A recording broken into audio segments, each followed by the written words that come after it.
क्या आप भी हफ्ते में किसी एक दिन बाल धोने से बचती हैं? क्या आपकी दादी या माँ ने कभी आपको टोकते हुए कहा है कि आज बाल मत धोना?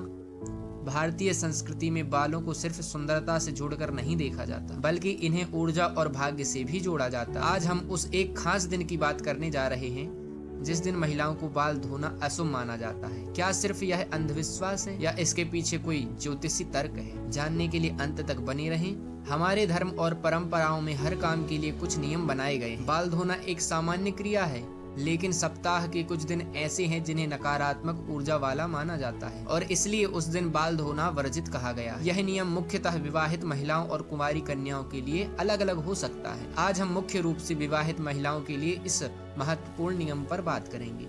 तो वह कौन सा दिन है?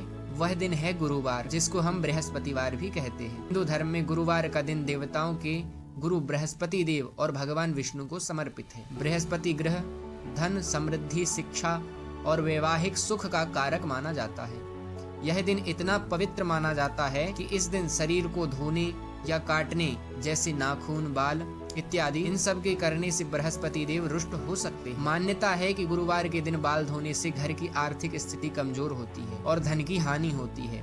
इसके पीछे एक गहरा ज्योतिषी कारण है। अब समझते हैं कि इस मान्यता के पीछे का तर्क क्या है। ज्योतिष के अनुसार महिलाओं की कुंडली में बृहस्पति पति और संतान का कारक होता है। सिर को शरीर का सबसे ऊपरी और पवित्र हिस्सा भी माना जाता है, जहाँ मस्तिष्क होता है। माना जाता है कि जब महिलाएं गुरुवार को बाल धोती हैं, तो यह सीधे उनके बृहस्पति ग्रह को कमजोर करता है। बृहस्पति कमजोर होने से न सिर्फ धन की कमी आती है, बल्कि उनके पति की प्रगति में भी बाधा आती है। साथ ही गुरुवार को कपड़े धोने और बाल धोने से उस दिन अत्यधिक काम करने से भी बचा जाता था, ताकि परिवार को पूजा पाठ करने के लिए समय मिल सके। अब आप सोच रहे होंगे कि यह नियम पुरुषों पर इतना लागू क्यों नहीं होता? तो इसका सीधा कारण यह है कि ज्योतिष शास्त्र में महिलाओं की कुंडली में बृहस्पति ग्रह को पति और संतान का प्रतिनिधित्व करने के लिए माना गया है, जबकि पुरुष के लिए संतान का प्रतिनिधित्व बृहस्पति ग्रह करता है। लेकिन वैवाहिक जीवन का कारक अलग होता है, इसलिए विवाहित स्त्रियों के बाल धोने से पति के भाग्य, संतान पर सीधा असर पड़ने की धार्मिक मान्यता है। यही कारण है कि यह नियम विवाहित महिलाओं के लिए सबसे ज्यादा महत्वपूर्ण माना गया है। गुरुवार के अलावा कुछ दिन ऐसे हैं जब बाल धोने से बचना चाहिए, हालांकि वे गुरुवार जितने सख्त नहीं हैं।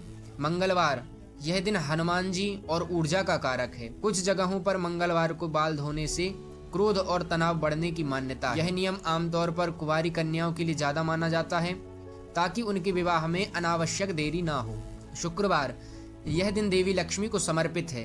इस दिन कुछ विशेष धार्मिक अनुष्ठानों के बाद ही बाल धोना चाहिए। लक्ष्मी जी को प्रसन्न करने के लिए यह दिन शुभ माना जाता है, इसलिए कई जगह इस दिन बाल धोना शुभ मानते हैं। लेकिन अमावस्या या पूर्णिमा वाले शुक्रवार को सावधानी रखी जाती है। पूर्णिमा और अमावस्या, इन तिथियों पर नकारात्मक ऊर्जा का प्रभाव अधिक होता है, इसलिए इन दिनों बाल धोने या काटने से बचना चाहिए। लेकिन अगर गुरुवार को किसी कारणवश बाल धोना जरूरी हो जाए तो क्या करें? यदि गुरुवार को बाल धोना अनिवार्य हो जाए, ये उपाय कर सकती हैं। साबुन या शैम्पू की जगह सिर्फ बेसन या मुल्तानी मिट्टी से सिर धोएं, इससे पवित्रता बनी रहती है। नहाने के पानी में एक चुटकी हल्दी मिलाकर स्नान करें। हल्दी बृहस्पति देव को अत्यंत प्रिय है और यह दोष को कम कर देती है। बाल धोने के बाद भगवान विष्णु या बृहस्पति देव की विधिवत पूजा करें और दान करें। यह परंपरा हजारों वर्षों से चली आ रही है।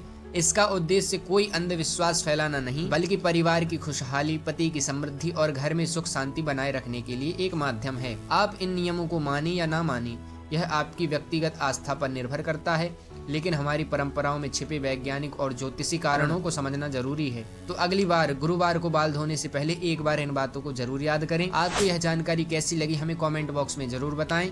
इस वीडियो को लाइक करें और ऐसी ही रोचक जानकारियों के लिए हमारे चैनल को सब्सक्राइब करना ना भूलें। जय श्री कृष्णा, राधे राधे।